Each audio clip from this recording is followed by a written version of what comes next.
Hello, my name is Srikanth Jagabathula, Professor of Operations at the IOMS department at NYU Stern School of Business. Today, we're going to talk about inventory. How many times were you frustrated that an item you love is out of stock? If they know they were going to run out, shouldn't they have stocked more? How come they have so much of the item you don't want and none of the item you want? All of these could be symptoms of poor inventory management from the store side. Inventory management is the most fundamental activity of any firm, and poor inventory management leads to lost sales and lost customers due to stockouts and high operating costs because of excess inventory and wastage. Managing inventory optimally is crucial for the success of any firm because of the huge capital investments that inventory usually entails. About a third or more of a firm's total assets are tied up in inventory, even more than buildings, property, and equipment combined. This amount could be even bigger for retailers. Given this, how does one decide how much to carry of each item? How much mouthwash, baby powder, and Band-Aids do you think a drugstore in Soho should carry? It is clear that if you carry too little, especially of a popular item, you run the risk of stockouts resulting in lost sales, bad customer experience, and eventually loss of customers. On the other hand, if you go overboard and carry too much, then you incur unnecessary capital investment costs, not to mention the risks caused due to unsold inventory such as loss, theft, spoilage, and wastage of prime real estate. Thus, there is a sweet spot, and our goal is to find that sweet spot. Firms use inventory management systems to manage their inventories.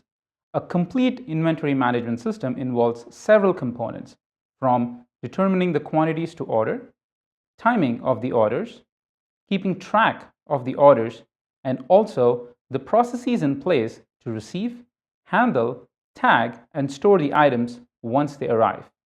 Despite the process-driven complexity, a successful inventory management is at the core comprised of two decisions that need to be made by the firm.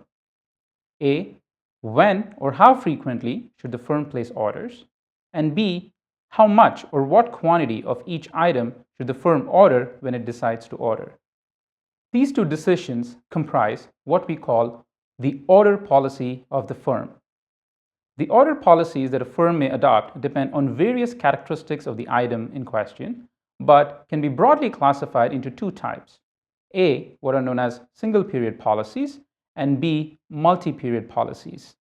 A single period policy, as the name indicates, applies to perishable items. It involves one-shot decisions in which the firm decides how much to order at the beginning of the season and then sells the quantity ordered during the course of the season, during which the firm cannot order any more quantity. The canonical model that is used in this context is the news vendor model, which derives its name from the problem faced by a typical daily newspaper vendor. Multi-period type of policies, on the other hand, concern items that are repeatedly ordered and maintained in inventory over a long period of time.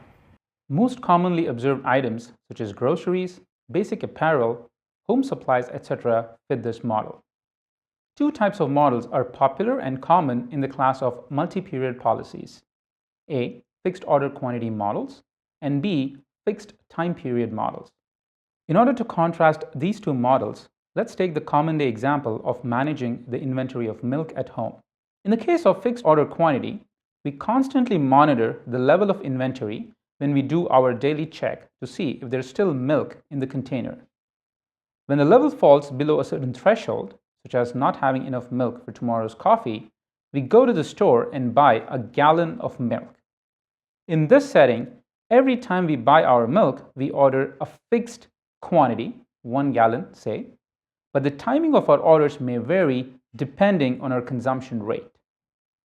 In the case of fixed time period, we review our inventory and place an order for milk once every fixed time period. For example, every Sunday we go shopping. So before we go, we check to see how much milk we have and buy the amount of milk we think we need to last until next Sunday. The order timing is fixed in the sense that orders are placed at regular intervals, but the quantity ordered each time depends on the consumption rate. Fixed time period models are usually easier to implement in practice because monitoring inventory constantly is very expensive. On the other hand, fixed order quantity models tend to be more cost efficient because they operate with more real-time information. In practice, due to improvement in technology for monitoring inventory in a cost-efficient manner, most companies now use fixed order quantity models.